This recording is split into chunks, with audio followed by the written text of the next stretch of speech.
열왕기하 4장의 36절 말씀 같이 보시겠습니다.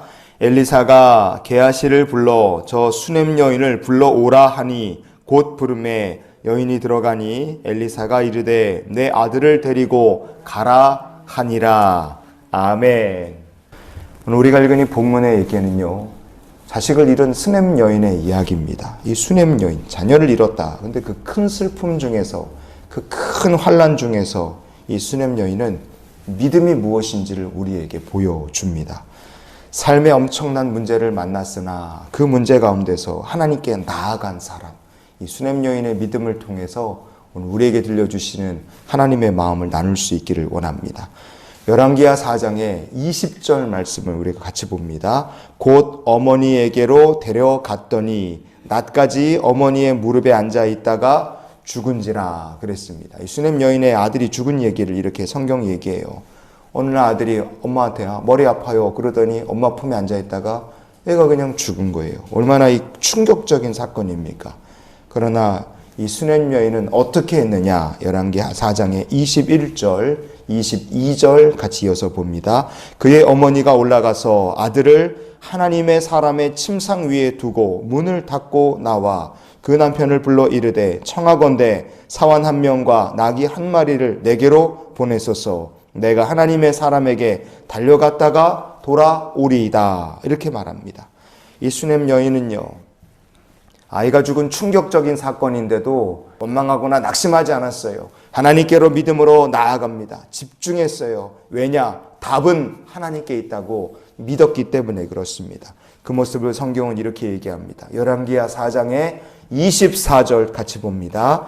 이에 나귀의 안장을 지우고 자기 사원에게 이르되 몰고 가라. 내가 말하지 아니하거든 나를 위하여 달려가기를 멈추지 말라. 아멘. 수넴 여인 아이가 죽었어요. 우상 숭배하는 사람들이 보기에 이러쿵저러쿵 말하기 좋고, 얼마나 우상 숭배하는 사람들이 보기에 거 봐라 하나님 그거 뭐 살아있지도 않다 그러면서 의심하고 원망하기에 딱 좋은 상황입니다. 그러나 수넴 여인은 이 어려운 가운데 하나님께 집중합니다. 여러분, 우리가 어려운 일을 만났을 때 믿음은 무엇이냐? 수넴 여인이 그랬던 것처럼 하나님께 집중하여 나가는 것이 바로 그게 믿음인 줄 믿습니다. 왜냐하면 인간의 본성이란 딱 반대이기 때문에 그래요. 예레미야 2장의 22절 말씀 우리 같이 보시겠습니다. 주 여호와의 말씀이니라. 내가 잿물로 스스로 씻으며 내가 많은 비누를 쓸지라도 내 죄악이 내 앞에 그대로 있으리니. 아멘. 하나님께서 예레미야를 통해 말씀하시는 것이 무엇이냐? 이스라엘 백성들이 왜 우상 그렇게 숭배하고 왜 하나님을 떠나는가? 그것은 그들 안에 있는 죄의 본성 때문에 그렇다 말씀하시는 거예요. 여러분, 이스라엘 백성들에게만 해당하는 얘기가 아닙니다. 우리들에게도 죄가 있어요. 이 마음속에 큰 죄악의 본성이 있습니다. 아무리 잿물로 아무리 비누를 많이 써서 닦아낸다 할지라도 우리 안에는 죄의 본성을 다 닦아낼 수가 없습니다. 오직 하나님의 은혜만이 사람 안에 있는 죄의 본성을 닦아내고 치유할 수 있는 거예요. 그래서 문제가 생기면 어떻게 해야 됩니까? 우리가 시험당하고 문제가 생기면 삶의 고난을 만날 때 하나님께로 나가야 되는 거예요. 그렇게 하나님께로 나아가면 죄의 본성을 닦아주시는 하나님께서 우리의 삶에 우리 믿음이 온전할 수 있도록 지켜주신다 이겁니다. 딱 그 상황에 마귀는 어떻게 하느냐? 하나님께로 나가지 못하게 막습니다. 우리 마음이 하나님께로 나가지 못하고 마음에다 원망 집어넣고요, 막 탄식을 집어넣습니다. 그럼 어떻게 됩니까? 이 죄가 폭발하는 거예요. 죄의 힘을 감당할 수 없게 만들어서 죄의 힘에 우리가 걸려 넘어지게 만듭니다. 수넴 여인은요, 참 감사하게도 죄의 이 힘에 넘어지지 않고 하나님께로 나아갔어요. 하나님께로 나아갈 때 수넴 여인의 문제가 풀려나가는 것을 우리가 볼 수 있습니다. 열왕기하 4장의 29절과 30절을 보시면 성경은 이렇게 얘기합니다. 엘리사가 게하시에게 이르되 내 허리를 묶고 내 지팡이를 손에 들고 가라. 사람을 만나거든 인사하지 말며 사람이 내게 인사할지라도 대답하지 말고 내 지팡이를 그 아이 얼굴에 놓으라 하는지라.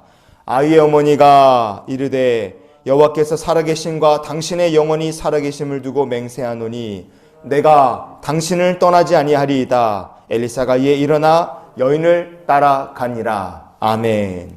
수냄 여인이 어떻게 했느냐? 엘리사 선지자의 거처에 도착했어요. 선지자가 먼저 가라 그랬지만 가지 않고요. 엘리사 선지자와 함께 수냄 여인이 같이 옵니다. 내가 당신을 떠나지 않겠다. 얼마나 집에 두고 온 아이가 있는데 눈에 밟힐 텐데 얼마나 마음이 급할 텐데. 그러나 수냄 여인은 게하시는 먼저 떠났으나 엘리사를 모시고 천천히 가는 거예요. 먼저 갔던 게하시란 사람이 가서 집 상황을 보고 와서 얘기하는 거예요. 아이를 보니까 소리도 없고 듣지도 않는다. 죽었다는 얘기예요. 선지자의 사안이 와서 애가 죽었다는 얘기를 할 때 얼마나 절망스러웠겠습니까? 그러나 수냄 여인은 하나님께서 응답하시고 역사하심을 믿고 엘리사 선지자의 방 바깥에서 기다립니다. 기도하면서 기다렸을 거예요. 그리고 그 모습을 성경은 우리에게 그 결과를 이렇게 이야기해 줍니다. 오늘 본문으로 읽었던 열왕기하 4장의 36절 말씀을 우리가 같이 한번 보시겠습니다. 엘리사가 게하시를 불러 저 수냄 여인을 불러오라 하니 곧 부르매. 아멘. 여러분 여기 말씀에 저 수냄 여인을 불러오라.